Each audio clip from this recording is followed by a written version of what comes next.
my name's Shane Hughes. I'm the tech lead at Greater Goods. I also tweet at Hughes_tech. I have like 12 followers, and not all of them are bots. I think that makes me a real influencer, technically. At Greater Goods, we're a product design company. We're actually just across the highway in the Grove. And we're a small company. I think actually more than half of the tech team is here tonight. But we do a lot of interesting things, including, we have a customer-facing website. We have mobile apps that have, hundreds of thousands of users monthly. Everything to pretty robust back-end, internal marketing tools, a lot of database management, that sort of thing. And also, we're a product company, so we also do a lot of help with the development of products themselves. So we're always looking for great developers. So if you happen to know one, or you happen to be one, find me on Twitter, LinkedIn, whatever. Talk to me. I can give you my card, that sort of thing. But yeah, so tonight, TLS. So there's an almost cliche interview question, right? And it goes something like this. It's you type google.com into your browser address bar and you press enter. Tell me what happens.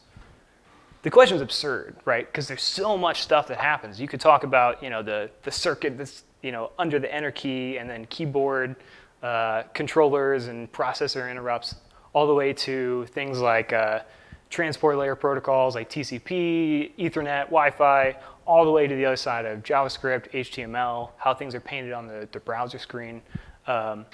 It's crazy. And what that shows is that there's just so much going on in every single web transaction. Something that takes milliseconds to you as the user is involving technologies that no one person could, even an academic, could devote their entire life to studying all of it. Most people just take one small section. So tonight, I just want to take one small section there that we normally think of as just this black magic, but TLS, because at this point, so much of the internet uses TLS to provide the sort of security that we need for all of these tools that send sensitive data around. Firefox, Mozilla actually publishes almost real-time data on internet usage that they get from Firefox, and something like 87% of web transactions use TLS, which is astounding. And really, that's great because so many of your web transactions now include sensitive data. Even you just Google something. Google knows who you are. There are cookies there. You're probably logged in on the browser. All of that is sensitive data that needs to be protected by something like TLS. So my goal tonight is to get all of you to a point, not where you fully understand TLS, because it's such a deep topic and such a complex tool in itself that's impossible. But really, to get to the point where you understand the fundamentals of it. And if you ever encounter a problem with it, or you have a situation where you want to build a custom solution using some of the more advanced TLS tools, you'll know where to look. You'll know the questions to ask. So I think it's a tall order. Hopefully we can get through it all. So first, a little bit of background. And very first, I want to talk about a tiny little bit of history, because it answers an important question, which is, why do we call it TLS, or why do we call it SSL, and what's the difference? So back in the early 90s, the Wild West days of the internet, there were some academics who saw the potential of the internet, that maybe someday people would be buying things on the internet or sending financial data or health data on the internet. And at that point, looking backwards from there, most of the internet's life had been based on trust. It had been an academic institution, and at that point, you just trusted that this person at this other university was who you thought they were, and they weren't going to share the data. No one was going to hack, any server or anything. But some people, some visionary people, saw, what, this might be a problem in the near future. And so some people did present protocols or ideas for protocols that would address some of the security issues. None of them were very good. None of them actually made it into production. Until in 1995, Netscape actually internally developed what they called SSL, Secure Sockets Layer. And I think SSL v1 was terrible, and they never saw the light of day. So the first thing that shipped with Netscape was SSL version 2. Now, SSL version 2 was itself pretty terrible, had a lot of security flaws. but it was better than nothing. This was, like I said, the Wild West days. Things were very heated between Netscape and one of its chief competitors, Internet Explorer. So that same year, Microsoft released its own protocol called PCT, which is Private Communications Technology. Don't have to remember that, I never do. But it was to compete with SSL version 2, and it was actually backwards compatible, but it already addressed some of the issues that people were seeing with SSL. Things were heated, like I said, so Netscape only a year later released SSL version 3 that also backwards compatible with version 2, but addressed some of those security things. The problem is that it addressed them differently. So suddenly you had this diverging scene where there were two protocols. And if you think about today, what a pain it is to manage one certificate for a server, and not let it expire or whatever. Imagine if there were two protocols that every server and every client had to support. It'd be terrible. And a lot of people saw that. So in 1996, the same year, the Internet Engineering Task Force, the IETF, they're the ones who put together most of the protocols that make up the internet. They announced a TLS working group. They said, you know what? We're going to make an official protocol here. We're going to, figure it out. All of you can, send your suggestions to us. That working group took 3 years to get anything out. They realized during that time that they couldn't name it PCT, or actually Microsoft had, by that point, suggested a different protocol called STLP, and what that stands for doesn't matter, because no one ever used it. But if they called it STLP or they called it SSL, they'd basically be saying, okay, you company, you win. You have the winning protocol. And they didn't want to be in the business of picking winners, especially in this kind of environment. So they actually named it after the working group, which was TLS, Transport Layer Security. So in 1999, they released TLS version 1. And then the rest is history, as you'd say. So TLS didn't get very quick adoption. Even into the early 2000s, people were using SSL. But today, even SSL version 3, it was officially deprecated in 2015. So no one uses SSL, actually. Everyone just uses TLS. The problem is that SSL was around for so long that people got in the habit of calling it SSL, even though that's not properly what it is. So I'm calling it TLS tonight. People will call it SSL. It doesn't matter. Just know that there's really no difference unless you're talking historically about different protocols. Today, people are talking about the same thing. Okay. Now, what's the problem? What is it that TLS is trying to address? So let's imagine an early 1990s internet where everything is sent in plain text. There's no encryption, there's no controls, anything like that. Cindy here wants to log into her self-service portal with eBank. Now, when she's doing that, say she just wants to transfer $100 to her friend Adam. There's three main concerns, or the concerns that she has in terms of controls that are needed for security. There are three main groups of them. There's confidentiality, integrity, and authentication.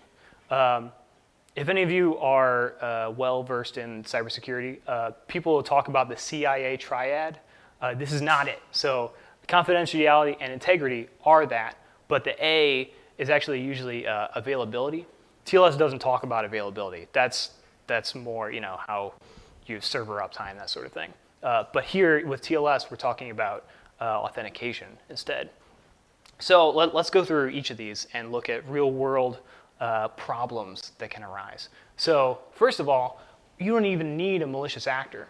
You can have just a bad, an Ethernet cable lying parallel to a power cable, and some bits get flipped, or you can have a very unfortunate cosmic gamma ray that hits silicon just the right way and flips a bit. And suddenly, assuming this is in ASCII, or encoded in ASCII, the difference between 1 and 3 is 1 bit. So suddenly, Cindy's trying to transfer 3 times what she thought she was, or at least that's what the bank receives. Now, usually, things like Ethernet or TCP will have mechanisms in place to protect this. And if there's a packet that's manipulated like that, it'll drop it. So usually, something this high in the protocol stack, you don't need integrity control for just outside interference. But what you do need it for is a malicious actor who wants to change something. So say Adam actually isn't a friend. He's some bad dude. I don't know. Maybe she's not transferring money out of good things. There's like drugs involved. I don't know. But basically, yeah, Adam is interested in actually stealing some more money. So Adam, he could insert himself into the middle of this communication. And there's a lot of ways to do this. And they're not just theoretical. I mean, this happens all the time in the real world. People will intercept these transmissions. This is anything that looks like this is called a man-in-the-middle attack, for obvious reasons, because there's someone in the middle of the communication. So what he can do then is take this message that says transfer $100, insert a couple zeros, and suddenly the message is very different.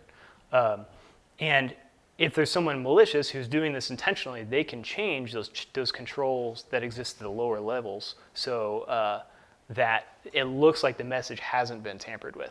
So at this point, integrity becomes a real security concern. Another thing that can happen is if Adam is able to, so he's still a man in the middle here, but he doesn't actually have to intercept or stop the transmission. He can just listen to what's going by. And then what he can do is send the same thing back again. And the reason this is really dangerous is that even if we have some encryption in place, Adam just has to know what's in the message. He doesn't actually have to be able to read it. Like if someone is speaking Spanish, and they're saying something to someone else, if I'm able to pick up on what they're saying and know what they're saying, I don't actually have to understand the words. I can just say it back, and then the person on the other side can understand what I'm trying to say then. So this way, Adam can send consecutive transfers of $100 and get a lot more money out of it. This is called a replay attack. So confidentiality also just means protecting the data from any kind of eavesdropping. So before we were talking about with transferring money, that's kind of a sensitive piece of data. But in order for the bank to be able to accept that, there has to be some kind of authentication in place that Cindy is proving, providing some sort of account credentials. So here, if Adam can just listen to this transfer where Cindy's sending her username and password, he doesn't have to do any kind of fancy hacking. He can just then log into her account and take all the money that he wants. So confidentiality, and this is what you normally think of in terms of encryption, is just making sure that no one along the path can listen to what's going on. And lastly, authentication is just making sure that who you're talking to on the other side is actually who you're talking to. If you're talking to someone in person, it's really hard to impersonate someone else, right? You have to look like them, you have to sound like them, you have to act like them. If you're talking on the phone, you just have to sound like them. It's a little easier. It's still hard. On the internet, everyone's ones and zeros look the same, right? There's no way to implicitly know who you're talking to on the other side. So it's very easy for Adam to just go here and say, hey, I'm eBank. And Cindy says, cool, here's my login information. And then he can turn around that and send that somewhere else. And this is bad because if Adam's able to do this with Cindy, he's probably able to do this with all of eBank's customers. And this is a big breach waiting to happen. So that's the problem. Hopefully that makes sense. Now let's get into a little bit of the background of how it's solved. Because TLS is basically an amalgamation of a bunch of cryptographic tools that allow you to provide those controls on a message that's sent. So there's three main types of cryptography that we have to talk about and just understand at a base level. And these are, the way these work is so far beyond the scope of what we're talking about tonight that all we can do is treat it as black magic and assume that it works. But I mean, they're really cool, basically, in practice. So symmetric encryption is what you probably think about when you think of cryptography. So it's basically you have a key, you take some data, you lock it with that key, and then you send it off. And then someone else on the other side with that same key can take that data, unlock it, and then read it. But anyone in the middle can't read it. It's kind of analogous to if you want to send something through the mail securely. You can't send it in a postcard. You can't send it in an envelope because anyone can open an envelope, right? But what you could do is buy a safe, and if you on one side and the bank on the other side have the same key, you can mail something in that safe, and they can open it when they get there. And then, assuming this is a world without, oxyacetylene torches and angle grinders, we can assure ourselves that that safe is not going to be opened on anywhere in transit. This has a major downfall, though, and that is that both people have to have a key or the same key ahead of time. So this works if Cindy's just sending something to her bank that maybe she goes to all the time, because then she can physically go to a bank and say, here's a key, take this. Or maybe they have a key and they say, here's a key, Cindy, send us something in this safe. That doesn't work if she's like trying to buy something from a store out of a mail order catalog halfway across the country, because it's like 1973 or something, and people are doing that. You would have to go to that place ahead of time, exchange keys, and then go back home and then send data. That doesn't work in something like the internet, where you might go to 50 new websites in a day. You would have to physically go to the location of all those servers, exchange keys on thumb drives or something, and then do this. So symmetric encryption works great, but it's kind of inconvenient to use in practice. We'll see that TLS does use this, but uses it in a kind of creative way. So into that problem of exchanging keys steps asymmetric encryption. And this is also called public key cryptography or public key encryption, because the way this works, and this is where there's not really any sort of analogy in real life with safes or anything. But you generate a pair of keys, and the keys always work together in concert. And basically, if you encrypt something with one key, it can only be opened with the other key. So if I have the blue key, I can lock something with it.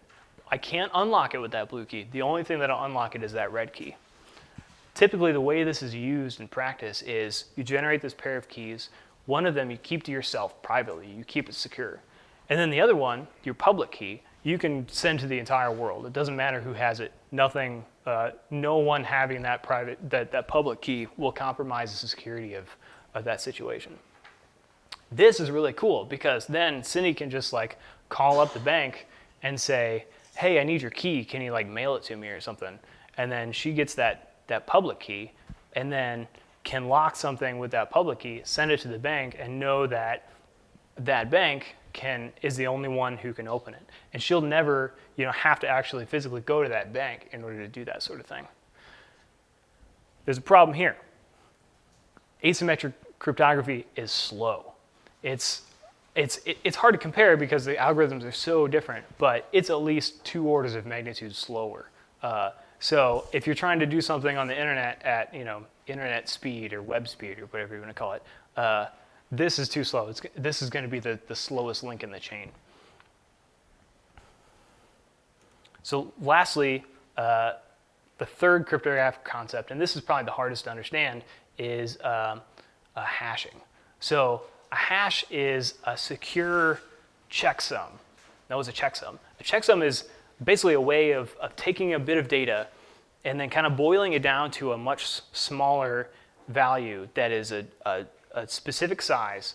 That's a way to kind of sign that data. So if you think of, there are like check digits in certain things, like credit card numbers have a check digit. And so you have all these other digits that are known by the bank or determined by the bank or whatever. And that check digit is like some kind of formula that describes the other numbers. So if you're like swiping your credit card somewhere and it misreads it, so say like it reads a 5 as a 6, then the bank, without having to look up that number, can just do that algorithm to find that check digit. And it realizes, oh wait, this check digit is wrong because this doesn't add up. So it knows it's bad. If you explode that and make it more complex, more complicated, you can actually end up with a secure implementation where you can securely sign a message to say that like this has not been changed. A secure hash should look random, and it should look random even with the most minute change. So you could take an entire novel, hash it, And then if you change one character in that novel, that hash will look completely different. And the reason that's there is because in order to have a secure hash, there has to be no way to take that hash and generate data back from it, or to know what data could make up that hash. Hashes end up being one of the hardest bits or algorithms in cryptography to keep secure, or to generate securely. So hashing algorithms kind of come and go because someone will propose something, think it's really secure, and then someone will say, nope, actually that's not secure. And it's really hard because basically what you're doing is, the same thing, hashing can use a key, but basically, unlike symmetric encryption, where you can lock it and then later unlock it, it's basically something that you can lock it, but nothing will ever unlock it, if that makes sense. So the way this can be used is to verify integrity is, so Cindy on her side has a key. It's a symmetric key. They both have the same key. She can create that hash with the key and send it. It's just the string of bits at the bottom here. Send it to the bank. The bank can't unhash it, but what the bank can do is take the message, hash it with that key themselves, and then compare the hashes. And if they're the same, then they know that the message hasn't been changed. If they're different, something bad's happened. Adam's gotten in the middle and been messing with things. Does this make sense? Do those three pieces of cryptography make sense? Because that's kind of key to understanding TLS. Okay, cool. So now we can actually start talking about what TLS does. And the first conceptual piece was known as the chain of trust. So certificates. You've probably heard of, people usually call them SSL certs, but TLS certificates. When you hear certificate, it's always helpful to just, in your mind, think public key. Because what we talked about before with that asymmetric encryption, a certificate is basically a way of taking a public key, wrapping it in some data, and then signing all of that. And from there, you can get information about a server with that private key and have it be signed by a party. Now that signature is basically a secure hash. It's a little bit, the way it's implemented is a little bit more complicated than the hash we looked at there, where it's just two private keys. But the way this works is that if you have a certificate, and here public key, if you have a certificate that you trust, then those people who own that private key that goes with that certificate can then use that to sign a different certificate. And then you implicitly trust that certificate as well because you trusted the first one. This is like having a friend that is trustworthy. You trust their judgment. And then they come to you and say, you know what? This person over here, I think she's very trustworthy. I really trust her. I trust her judgment. Then you, trusting the first person's judgment, implicitly trust the second person's judgment. And then, you can go down the chain with people, you start getting a little skeptical the farther it goes down. But hypothetically, with the certificate chain, you can just keep going down. Now, in practice, it never goes beyond 3 levels that you'll see on the internet, really. Yeah, but this kind of solves our problem of having to exchange those keys. Because when we were talking about asymmetric encryption, there was one problem that we didn't discuss, and that is if Cindy calls up her bank and says, hey, I need your public key, can you send it to me? Send it in an envelope or whatever. There's nothing stopping Adam from intercepting that envelope, putting his own public key into it, sending it on its way, and then inserting himself into that communication later. So you still have to have some kind of key exchange ahead of time. There's no way to get around that.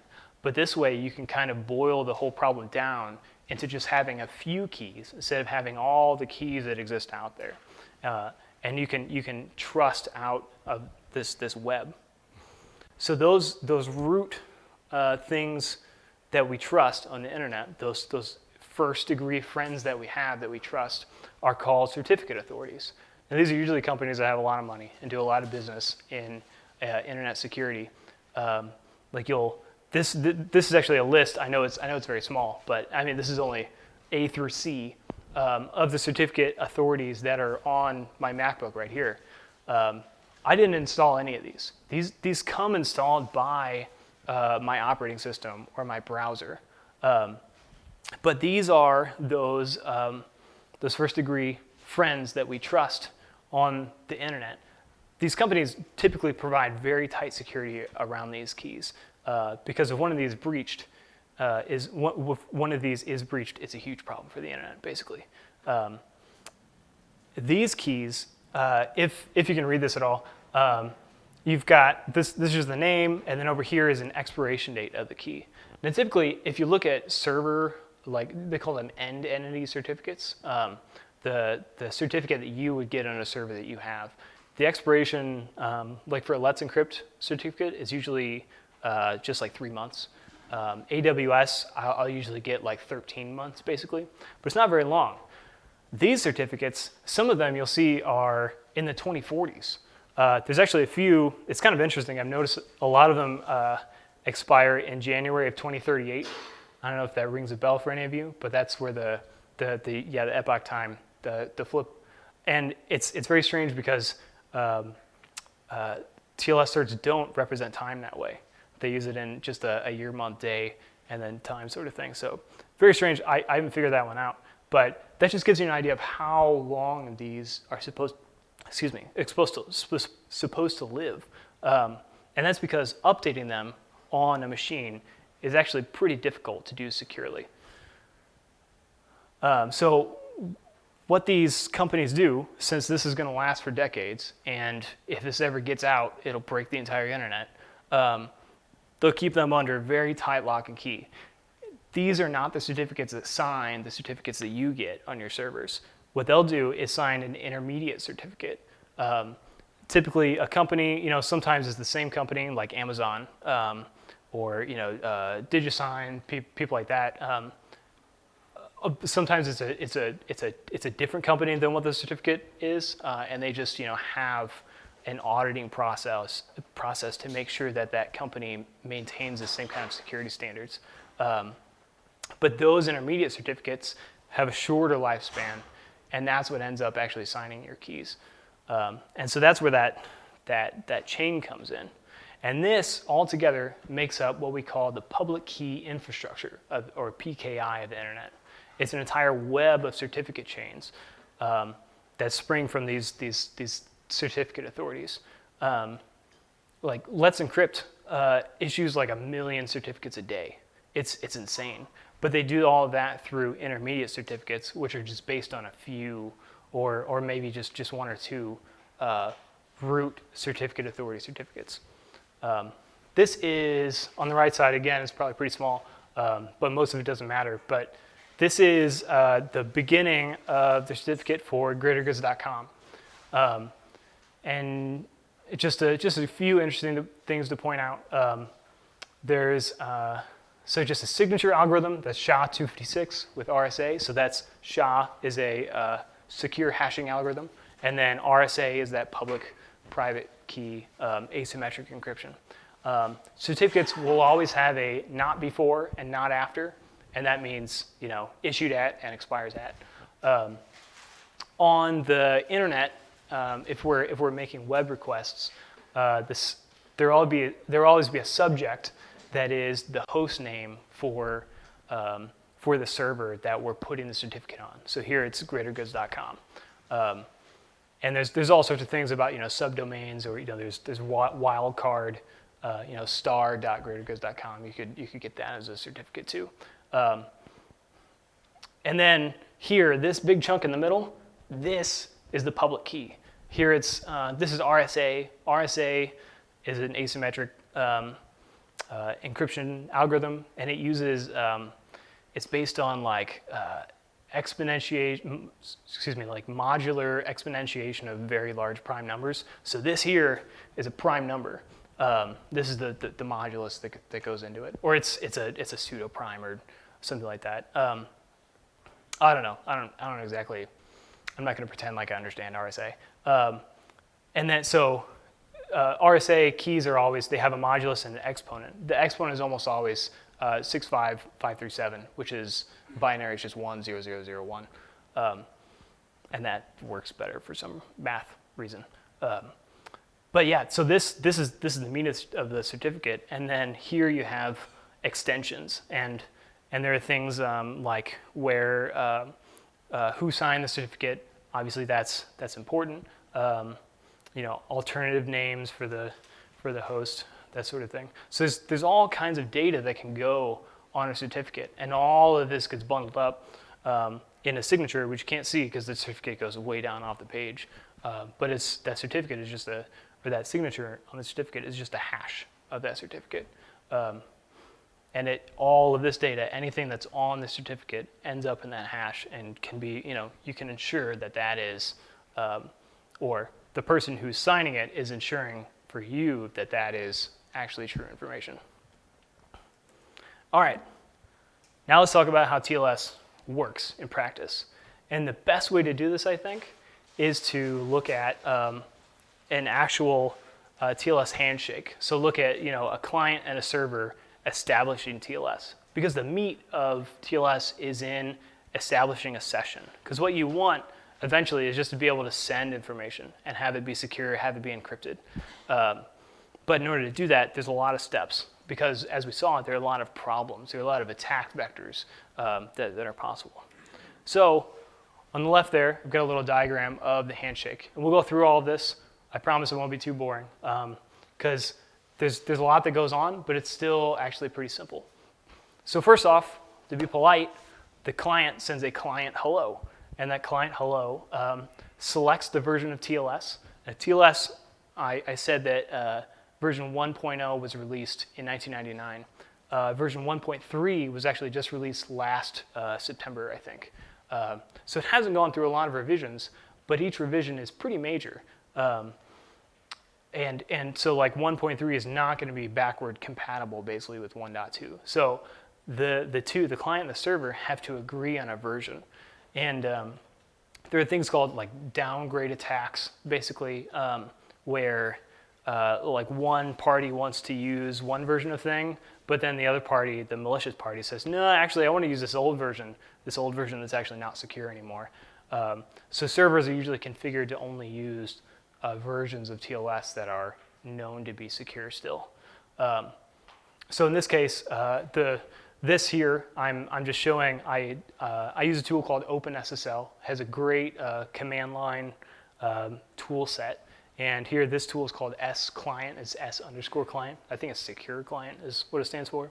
And this is just outputting all the data that gets sent both ways.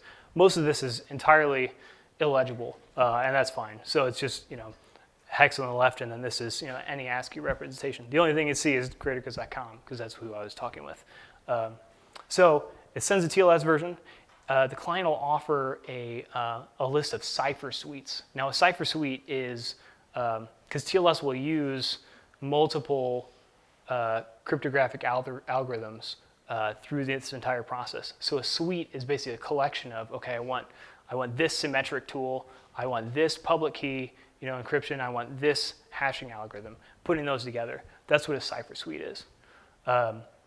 So the client will offer a list of them, because again, the client and the server have to agree on that before they can start sending anything. But the client especially might have certain ones that it supports, because it has to have those encryption tools on its machine in order to do that encryption. And something like my MacBook here probably supports a lot. But if it's an embedded application, like an Internet of Things device, it might have only a handful or even just one or two that it can use. So it basically sends the server saying like, here, this is what I support. It's in the order of, most preferred to least preferred. And then the server will pick from that. The client will also send a list of compression algorithms, if any, that it wants to support. And that's required, or not required, but it's sent here because once you encrypt data, hypothetically, that data should look random to you. And random data, hypothetically, is uncompressible because compression looks at patterns in data. So if you're sending something that's a giant long string of ones, right? That is wildly compressible. You know, you can get 99% compression ratios or whatever. Once you encrypt it, though, it looks like random gobbledygook, and it's not compressible at all. So what TLS will do is actually, it'll compress the data before it encrypts it. But when that happens, they have to agree on what the compression is before they establish the session and start sending data. So that's why that happens here. And then lastly, the client will send a random number, which we'll get to. There's 2 places where that's used. And then it'll send optional extensions. So like in this handshake, it's sending greatergoods.com. Greatergoods.com is, in the things that I listed, not relevant. So that's actually one of those optional extensions. It's called server name indication, or SNI. So the same way that HTTP will send a host in a request, it'll send a host header, so that if you have one server that's actually serving out multiple sites, like you can configure Apache or Nginx to send multiple sites out from the same IP address. The same thing happens here, because this happens, TLS handshaking happens before any sort of HTTP requests are sent. So there has to be a way, if that server is hosting multiple sites, multiple host names, you have to be able to say, by the way, I'm requesting greatergoods.com, and the server's like, oh yeah, cool, I'll send that one to you. I'm not going to send this other thing that I'm hosting. So that's client hello. Also, very politely, the server answers with its own hello, the server hello. In this one, it's shorter because basically it's just saying, cool, that TLS version is good. Cool, I'm going to use this cipher suite that you selected. And cool, I'm going to use this compression algorithm, or none. And if the client server can't agree on any of those, and it's basically up to the server at this point, then they just have to close the session, because there's no way for them to communicate. The server sends its own random number, and then it creates a session ID. And that can be used later if you, especially like if you're requesting a web page, and then you request index.html, and they're like, oh, actually I need this CSS file, I need this JavaScript file, I need this JavaScript file, and this JavaScript file. It can keep that session ID, and instead of having to do this entire handshake every time it opens a new connection, it can say, hey, remember me? I was this ID. I'll prove it to you, but we don't have to go through this whole process of setting everything up again. Yeah, I think that covers it. So next, and you'll notice on the left there, there's 4 messages that are sent by the server to the client right in a row. All of this is happening over an open TCP connection. TLS relies on TCP to provide that transport layer. And so all these messages have a defined start and end in the TLS spec. So they can be sent in different TCP messages, or they can all be condensed into one. It doesn't really matter. So right after the server hello, the server will send its certificate, and most likely there's going to be an intermediate certificate that signed it as well, and it'll send that too. Because the client, like I showed you earlier, like this computer here has the certificate authority certificates on it, those root certificates, but it's not going to have all the intermediate certificates because there's way too many of them. So the client will send, or excuse me, the server will send its own server end entity certificate and the intermediate certificates that signed it. Yeah, and so it's a whole lot of data. It just flows down off the page. Next, the server, there's a message called a server key exchange. So the whole goal of this handshake is to establish two sets of symmetric keys. There's actually 6 of them. So like we talked about earlier, there's the symmetric encryption where I have this key and I'm gonna encrypt this data and send it to you, and you have that key too. And then there's also the key for hashing. So TLS not only uses separate keys for hashing and encryption, it uses different keys for the client encrypting and the server encrypting. So like messages that go this way use one key, messages that go this way use another key. And then they also use something called they also generate something called an initialization vector, and that's another black magic sort of thing, but it's used in symmetric encryptions that are particular kinds called block ciphers. It's just another thing that keeps it a little enhances that security.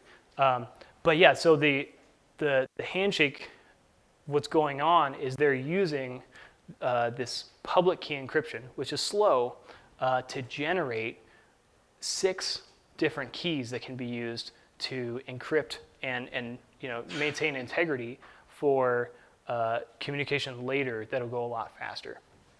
And this is done every single time you create a new TLS session.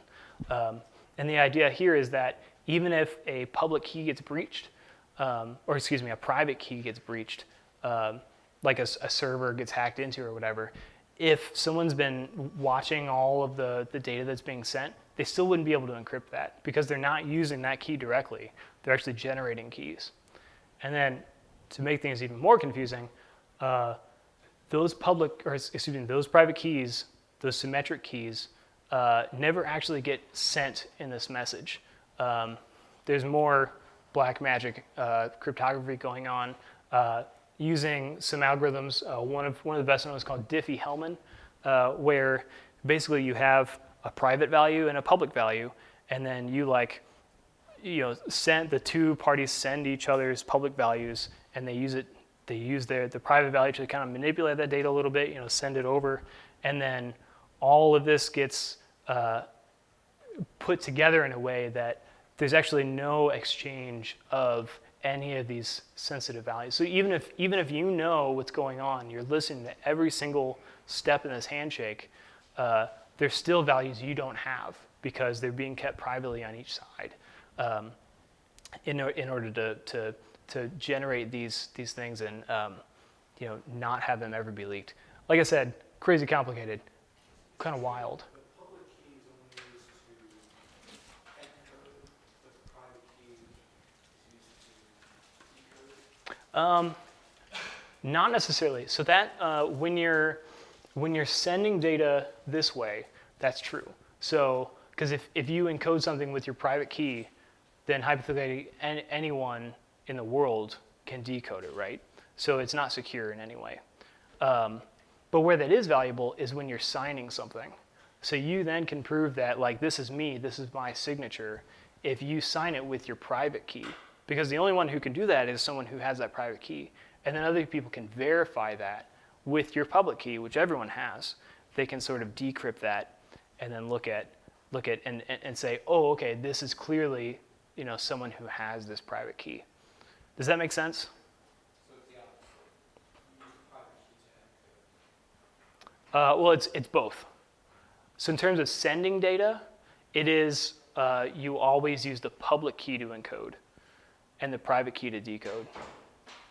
But in terms of signing data, you would use the private key to encrypt and then the public key to decrypt.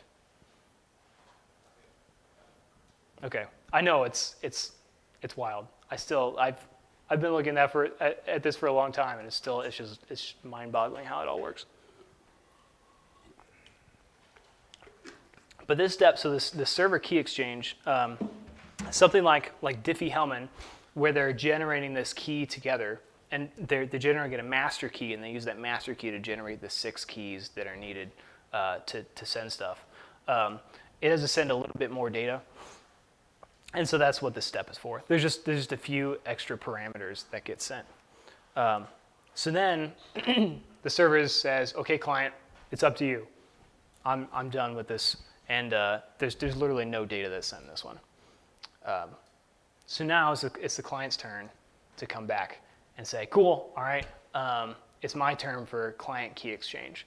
This one's a little different. This one is actually, it uses the server's public key to encrypt, like you were saying, that a little bit, they call it the pre-master secret. So it's like, they're mixing those values together and sending them back. At this point, once the server receives what's sent here and decrypts it with its private key, both parties have everything they need in order to start a session that's secure. So then the next thing that the client sends is a change cipher spec, and that's just a name given to this message that says, okay, cool, I'm ready. You know what? From now on, everything I send, it's going to be encrypted. So get ready. And then it sends a client finished. Now this client finished, in addition to saying, hey, I'm done, it also will send a hash of all of the handshake messages that were sent thus far. So the reason that's used is, if you remember, in the client hello and the server hello, they sent random numbers in there, and I said we would talk about why. If this is there to prevent those replay attacks, where even if you don't know what's being, specifically what's being said, if you know basically what's going on and like send it again, then you can do all sorts of, cause all sorts of havoc. Since both parties send a random number, if I'm the server and I'm worried about the client just being a replay of a previous one, well, I generated a new random number. So if the person's sending me something using that old random number, then this hash is going to be different. This hash that the client sends me is going to be different. And I'm going to say, wait a minute, something's going wrong here. And at that point, they just terminate the session, and they would have to either renegotiate, or the hacker moves on to somewhere else or something. But that happens in that client finished message. So lastly, the server then will send its own change cipher spec, and it'll send another finished message, and it'll do its own hash. And if you note, if it were just the same thing, the same data that was being hashed over, then the server could just send the exact same hash back. But it's not. At this point, it's again all of the messages that have sent in the handshake thus far, including that last client finished that has that other hash in it. So it does its own thing, and the client can then verify if the server is doing some kind of replay thing. So cool. Now a session is established. There are 6 keys on both sides that they can use to completely encrypt and maintain the integrity and authenticity of both parties on both sides. So the actual protocol, when they actually send data in a session, is really simple. There's just a couple headers, and then the payload, which is completely encrypted. There's a hash, a message authentication code, a MAC, and then there's some padding just to fill things out. But that's it. I mean, it's very fast because it's using symmetric encryption.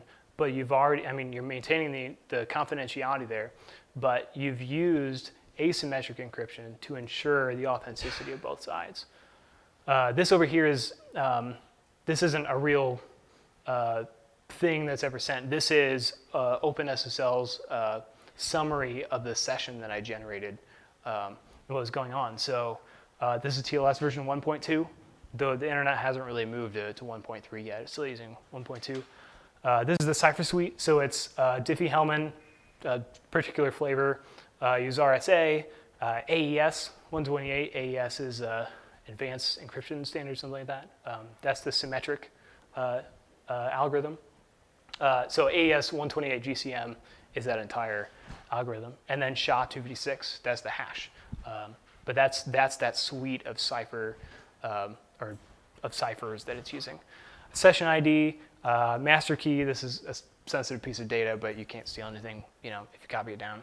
And then, yeah, that's it. I mean, I know it was complicated, but this happens in a fraction of a second. It's just a few messages back and forth, and then you have this entirely confidential data pipe, basically, with what they call perfect forward secrecy. So even if some keys are compromised in the future, you'll never be able to go back and decrypt that data. And this is 87% of internet traffic, well, web traffic, I guess, nowadays uses this. Okay, we can take a deep breath. We can talk about JavaScript now. So let's say you think this is awesome. You know what? I'm going to go on my website tomorrow. I'm going to add some tools in that will, look at the certificates that's being used in the browser, or look at the cipher suite, and I'm going to make some sick web page that's going to give you all the data about the session that's established. Well, got bad news. There's nothing you can do in the browser with TLS. The browser actually has the TLS layer super locked down so that there's nothing you can do from the JavaScript layer or from the application layer to actually manipulate anything there.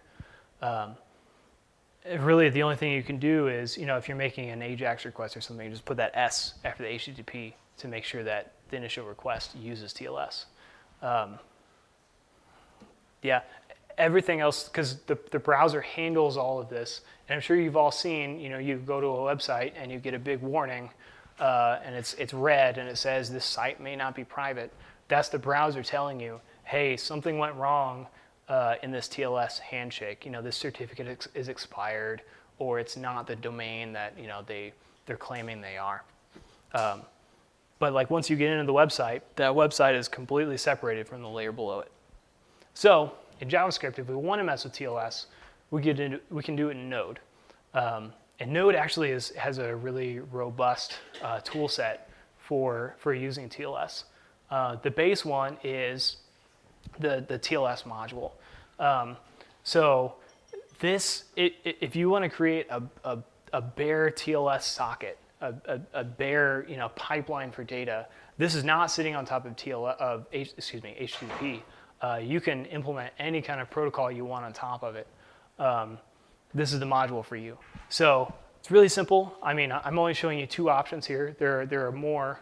There are others because TLS can do a lot of other things beyond that. But you give it a file for the server, the cert. You give it a file for the key, and then you just say, hey, TLS library, give me a server, and then you pass it a callback. And then as it comes in, you have the socket. This one actually isn't reading any data from the socket. It's just sending hello world right back out. And then we're binding it to port 1024, and then we're on our way, basically. This is probably not what you're going to do, right? Because this is going to be a very specific application where you're implementing your own protocol. It's a controlled environment. You would never do this for traffic that a web browser is going to request from. If you wanted to do that, you would use HTTP, HTTPS. So Node didn't used to support any of this, but it actually does now have an HTTPS library. And a lot of it is, it uses the same options where applicable as HTTP library. So here, you'll notice it looks a lot like the TLS library where you have the same options. Here's a key, here's a cert.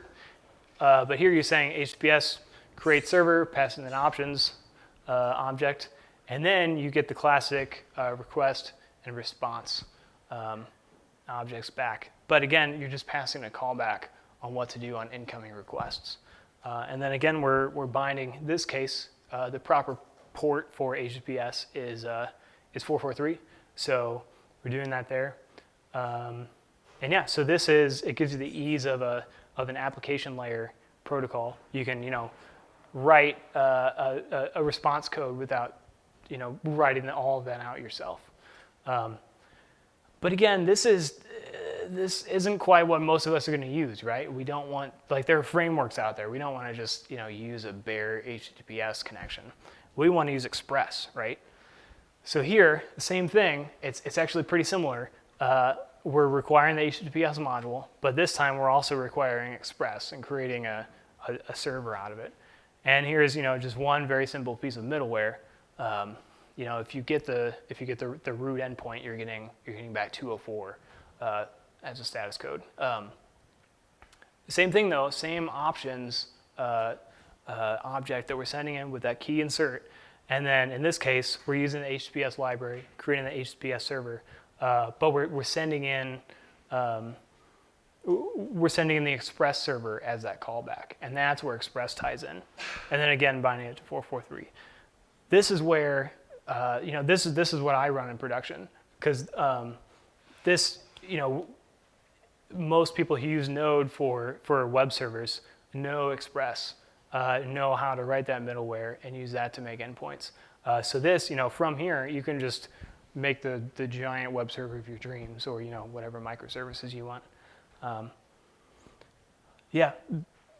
In the past, the conventional wisdom has been that Node shouldn't handle TLS connections. And that was because at one point, Node didn't handle TLS at all. And then at another point, it was not very good at it, and it would kind of eat up your server instance resources. That's not really the case anymore. Because the old way of doing it then was you run a more robust web server like Apache or Nginx as a reverse proxy where it listens on port 443, so for everything coming in from the outside, and then it will do that handshake. It'll establish that TLS session, and then take all the unencrypted data and then send it back on the same machine to localhost to a different port, like a high number port, like 7,000 or something. And that's where Node would be listening on just a bare HTTP server. Today, though, I don't know that that's entirely the case. That might be the case if you have a server that's handling a lot of requests that you have, I don't know, some obscene number of requests coming in. Then you might eat up resources a little bit more than something like Apache using that reverse proxy. But in reality, I would never have Node accepting the direct incoming messages without anything in front of it for a server handling that much traffic. I would always be using some kind of load balancer or something else in front of it. So like in AWS, I just have an elastic load balancer, and then AWS manages, it has tools, it manages those certificates. I never have to think about them, they auto-renew, and it manages that traffic, and that doesn't impact the resources on my server because that load balancer then will forward those messages, after that TLS session has been established, it'll forward them back to the server. But I still use TLS in Node because there's circumstances, and it's kind of just become best practice to use end-to-end encryption. Because if you're looking at something like PCI or high trust, you want to be HIPAA compliant, you have to have every communication leg be encrypted. So even though it's in your internal network or your VPC or something, they still want to see that traffic from that load balancer to that server instance be encrypted. Well, the best way to do that is TLS again.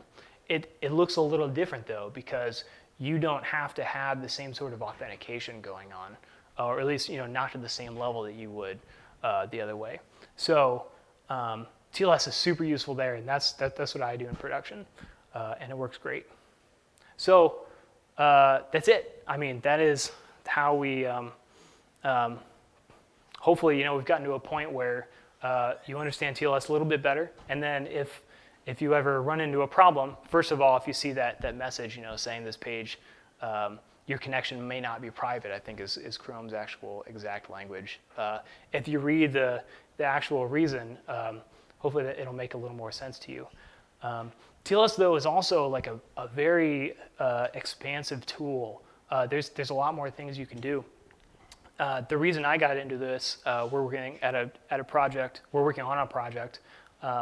where we have an IoT device that is in a very controlled environment, and we want mutual authentication. We want the client to know that the server is who the server is, but we also want the server to know that the client is who we think it is. So TLS supports that. In the middle of that handshake, the server can say, here's my certificate. Oh, by the way, client, can you send me your certificate? Because I kind of want to make sure you are who you think you are, or you are who I think you are, whichever way that goes. And then the client then sends his own certificate back, and there's that mutual authentication going on. And then we were in a controlled environment, so we could actually establish our own certificate authority, which we then have complete control over the privacy. We can cut down on the certificate chain, that sort of thing. So there's all sorts of added applications that TLS can do beyond just what's in web traffic. Because even in the internet, it doesn't just it's not just HTTPS. You can run DNS over TLS. A lot of database connections you use TLS. I do that with Postgres all the time. Email can even use TLS, not end to end, but like server to server. It can use TLS. So it's a great tool. crazy complicated, but hopefully this gives you some idea. But yeah, any questions? I think you answered the question, but I'll ask it just in case for clarification purposes. Sure. When you're doing the Mhm. end-to-end encryption, on that last leg behind your load balancer to your node application, are you using self-signed certificates, or are you going to the expense of purchasing, annual certificates? Or I think you said you established your own certificate authority, but I'm not sure that it's reasonable for all situations. Yeah, it definitely depends on the application. If it's something that's really crucial, especially in a compliant situation, where you're having a third party coming in and making sure things are up to spec, then you might need to establish a certificate authority. Also, sometimes it's just easy in a confined environment like AWS. It's sometimes easy just to get a certificate that's managed by AWS, but is specific to that server. But a self-signed, if all you're interested in is the confidentiality and integrity, and not so much the authentication that it can provide, a self-signed certificate would work great. Also, if you know that you're not going to change that certificate, you can use what's called certificate pinning, and then you don't have to have a chain of trust. You just have to know, I trust this one certificate. And a certificate will have a serial number or some kind of unique identifier, and you can pin to that certificate. Yes? So I use Let's Encrypt. It's free. And I know there are services that's not free, the CDs that are not free. So is there a difference between the free and not free? Sure. No, is the basic answer. Historically, certificates were not free. And actually, not that long ago, certificates were very expensive, like hundreds of dollars for a certificate that will only last a few months. Let's Encrypt, basically the problem there is that like when I as a company have to pay all this money for certificates, especially if I have a whole bunch of different host names that I'm supporting, I'm going to be less likely to use TLS. And I'm going to say, I don't usually have sensitive data that goes, to my server. Maybe I do sometimes, but I don't really care. I'm just not going to buy a cert. That's not great. That doesn't bode well for the culture of security on the internet. So Let's Encrypt is a nonprofit, or is a leg of a nonprofit. I'm not quite sure. But they basically said, we're going to change this. We're going to bring certificates. We're going to bring security to the masses. So that's really the only difference is almost ideology at this point, because they have a different business model. That is, they're not for profit. So, but yeah, security-wise, there's no difference. I don't think that Let's Encrypt will let you get as long-lived as a certificate as other places, because like I said, AWS, I can get one that's 12 or 13 months. But even on AWS, certificates are free, as long as I'm using their other services, of course. But the certificate itself is free. So yeah, I would highly encourage Let's Encrypt. Like it's great, great for security. I'm sure now that I say that, there will be a breach in the news tomorrow, but Isn't Google enforcing TLS on it's affecting search ranking based on whether or not you have TLS yeah, domains now? yeah, yep, I did hear that. And there have been some browsers, and there are some browser extensions you can get that are, HTTPS everywhere. That basically like makes sure that every website you go to uses that, and can even block some pages if they don't use TLS. Yeah, that 87% TLS rate, that seems crazy. I mean, has it been steadily climbing up like that, or did it spike up with like maybe Google cracking down? Yeah, and I think I don't have the graph in front of me, but I think that the advent of Let's Encrypt and the much cheaper or free certificate really bolstered that number, because it's now just feasible for anyone. In my side project, I can just get however many certificates I want. But yeah, it's great because there's so much sensitive data that's going through the internet these days. Does TLS have vulnerabilities? Not directly. So TLS version 1.2, I think, will still support some older algorithms. So the cipher suites that I talked about, I think there's 50 something that are allowed in 1.2. And some of them use algorithms that are not as secure anymore. Some of them, hypothetically, like SHA-1, you might have heard people, I think some people at Google actually, or maybe some other academics or something, basically generated 2 PDFs that hash to the same SHA-1 hash. The SHA-1 is used everywhere. It's used in Git for generating hashes of your commits. So if someone were to actually really break SHA-1, it would break a lot of stuff. But there are some of those algorithms where the best practice industry standard, which is the NIST, which is a government organization, basically sets like what the federal government can use. Everyone else basically says, well, if they say this is the NSA talking, right, or like the NSA informing this. So if they say the government can't use this, then we're definitely not going to use it. They might discourage SHA-1 or something like that. Something. So that's how there might be vulnerabilities in TLS as they are right now. Yeah. And actually, most of the vulnerabilities we've seen in TLS in the history of its existence have actually been in implementations. So there's one thing called Heartbleed, which I won't get into, but is a vulnerability, and that was actually in the way that different libraries like OpenSSL implemented TLS. It wasn't a problem in TLS itself. Also, Yeah. vulnerabilities, I'm guessing in the future we have someone makes a reasonably efficacious quantum computer problem, or do you think it's robust to that? Sure. You mean like a non-deterministic sort of a computer that can hash so many things so quickly and kind of break the. Yeah, I mean the NIST. We'll talk about levels of bit length equivalent in terms of key length, and as they apply to different algorithms. And so the current recommendation is 128 bits at least, or it might be something like 118. I don't know, 112. Actually, 112 sounds right. But they basically say like 128-bit equivalent keys will last till 2030, and then by that time we'll have Moore's law will say that we will have computers that might be able to break that in a matter of days or weeks or something.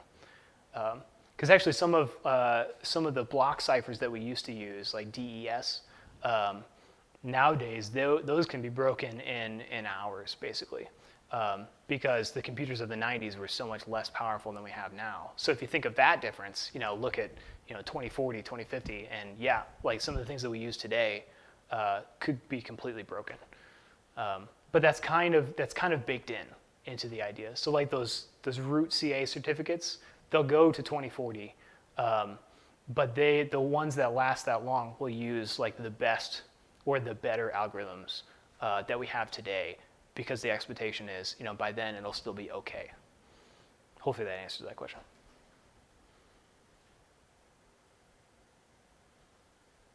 All right. Anything else? All right. Well, thank you all. Hopefully that helped.